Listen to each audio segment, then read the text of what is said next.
Thursday's episode of deep into the tangled emotions, private doubts, and unexpected encounters that continue to shake Salem to its core.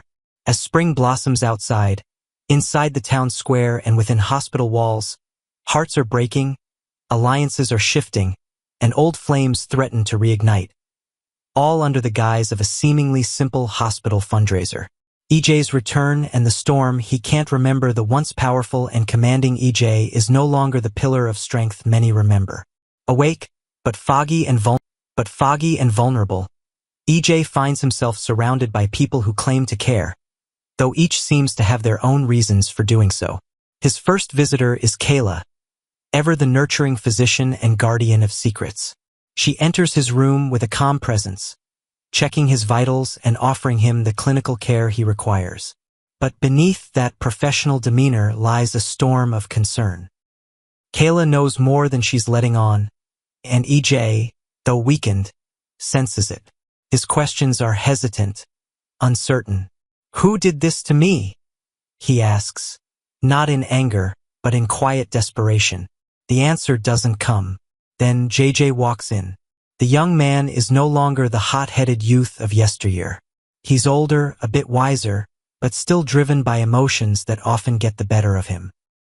He stands beside EJ's hospital bed, searching his face for signs of recognition, for a spark of memory. But EJ has none to offer. JJ's frustration simmers beneath the surface. He can't help but feel helpless. Someone shot EJ, and that bullet nearly tore Salem apart. Yet no one can remember the moment that changed everything. As JJ's visit comes to an end, Kristen makes her entrance, sweeping into the hospital with an energy that's equal parts elegance and menace. Her eyes flicker with something unspoken as she studies EJ, the brother who knows her better than most, or used to. What she says to him, we don't yet know. But one can imagine the tension that coils between them, years of betrayal, loyalty, and unspoken truths layered like sediment at the bottom of a long-forgotten river. Drama at the fundraiser, cat's glare, Chad's smile, and a hot dog misstep outside the hospital. The atmosphere is deceptively cheerful. Salem is hosting a charity fundraiser, an event meant to bring people together, raise money, and offer hope. But as we've come to expect, the most heated confrontations often come wrapped in smiles and streamers. Chad, ever the charming and dutiful Demera, is basking in the glow of a successful fundraiser. By his side is Kat, a woman whose presence has stirred both admiration and unease among the townsfolk. Her smile is tight, her eyes watchful. Something's bothering her, but she isn't ready to say what. Not yet. Across the square, Maggie is glowing. The event she's helped organize is going well, and her pride in her town and her people is unmistakable. But as she passes Chad and Kat, she can't help but notice the unspoken tension between them. She knows relationships born in the midst of chaos rarely survive the calm that follows. And then there's Xander, ever the wild card. His day takes a strange turn when a hot dog mishap leads to a comedic yet revealing moment that has him stripping off his shirt in the middle of the fair. The crowd laughs. Cameras flash. But beneath the surface of this seemingly light-hearted scene lies a man burdened by suspicions and secrets. Sarah, Philip, and the letter that could burn it all down. Xander's mistrust flares when he catches Sarah and Philip deep in a hushed conversation. The two look guilty, as if they've been caught plotting something they promised would stay buried. Sarah, quick on her feet, brushes it off with a nervous laugh and a vague excuse. But Xander knows her too well. Something isn't right. What Xander doesn't realize is that Sarah is working overtime to keep a terrible secret under wraps. A forged letter, one that could destroy lives, is still haunting her. And she's not the only one involved. Maggie, her mother, senses her daughter's distress and urges Xander to show understanding. Forgive Philip, she says gently. People deserve a second chance. But forgiveness doesn't come easily to Xander, especially not when deception seems to lurk around every corner. JJ and Gabby, a jealous heart and a desperate gamble. Meanwhile, JJ's heart is being pulled in another direction, toward Gabby, the woman he still can't stop thinking about. Their love story has been anything but easy, filled with fiery fights and passionate reconciliations. And now, just when JJ thinks he might be ready to open his heart again, he watches in disbelief as Gabby publicly bids $10,000 for a date with Alex. When that doesn't get the attention she wants, she raises it to $15,000. The crowd is stunned. Whispers fill the square.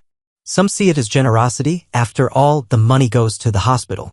But JJ sees through it. This isn't about charity. It's about him. Gabby wants a reaction.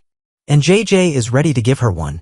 Later, he corners her near the fountain, words tumbling out in a mix of apology, desire, and confusion. He wants her back.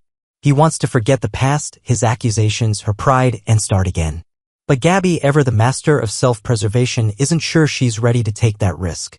It begins with Gabby, always a woman of flair, making a bold move that sets tongues wagging across the room. At first, she shocks the crowd by offering a jaw-dropping $10,000 for a single date with Alex Kyriakis, a donation that's both generous and eyebrow-raising. But Gabby isn't finished yet. Noticing the flicker of emotion in someone else's eyes, she raises the bid to an even more extravagant $15,000. Applause erupts, but those who know Gabby well understand that this isn't just about supporting the hospital. It's a message, and it's meant for one man in particular. JJ, standing across the room, watches the scene unfold with a tight jaw and heavy heart. Just days ago, he accused Gabby of something unforgivable, implying that she may have had something to do with EJ's shooting. In doing so, he not only damaged her reputation, but also shattered the fragile bond they had begun to rebuild. Now, with her hand resting in Alex's and a triumphant smile playing on her lips, JJ sees the consequences of his mistrust playing out in real time. But JJ isn't giving up, not yet. Despite the wall that now exists between them, he's determined to fix what he broke. His mind races with plans to confront her, to explain, to apologize, to win her back before it's too late. However, JJ's plan to reunite with Gabby may not be as simple as a heartfelt apology. There are darker forces at play, ones he doesn't yet understand. EJ, now awake and confined to a hospital bed, is still struggling to piece together the events of that fateful night. Kayla pays him a visit, checking his vitals and offering the usual reassurances. But the questions surrounding the attack linger heavy in the air. JJ seizes the opportunity and visits EJ himself, hoping to finally get answers that could clear Gabby's name, or at least confirm she had no part in the violence. But EJ's mind is a fog of confusion and half-formed memories. He confesses that he doesn't remember who pulled the trigger. It's a relief and a frustration all at once. JJ wants to believe Gabby is innocent.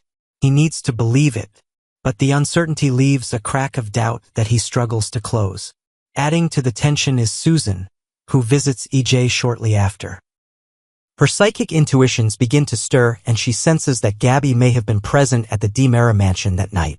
Her suspicions aren't accusations yet, but they add another layer of unease to the growing pile of unknowns. And then, as if summoned by the swirling mystery, Kristen arrives. Her entrance into EJ's hospital room is quiet but weighted. She hasn't seen her brother since the shooting, and when she finally does, she's struck by the strangeness of his demeanor. He's not the same man she remembers. His voice is measured, his words carefully chosen, but his eyes are distant, troubled.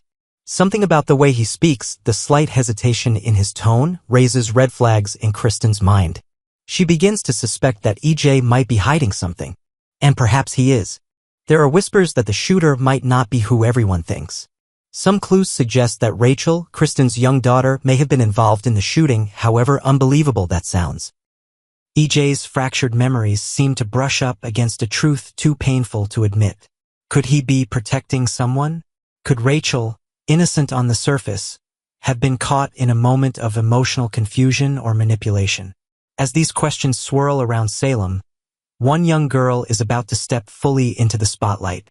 Rachel Black will make her official debut on Thursday's episode, portrayed now by Alice Halsey, taking over the role from Finley Rose Slater. Longtime fans of the show have watched Rachel grow from a baby caught in the crosshairs of her parents' battles into a child bearing the emotional scars of a complicated family legacy. But this Thursday, she will be more than a side character. She will be central to the unfolding drama that threatens to shake the DeMera family to its core. Producers have hinted at powerful scenes to come, with Rachel playing a pivotal role in uncovering what really happened the night EJ was shot. Is she a witness, participant, or perhaps a red herring in a much larger, more dangerous game? Meanwhile, Gabby remains unaware of the storm building around her. She believes the biggest threat to her future is JJ's inability to trust her.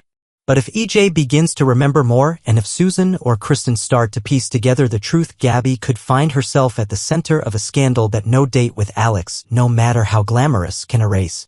As always in Salem, love and loyalty walk a tightrope above deception and betrayal. And in the days ahead, that rope may snap. Stay tuned, because this is only the beginning.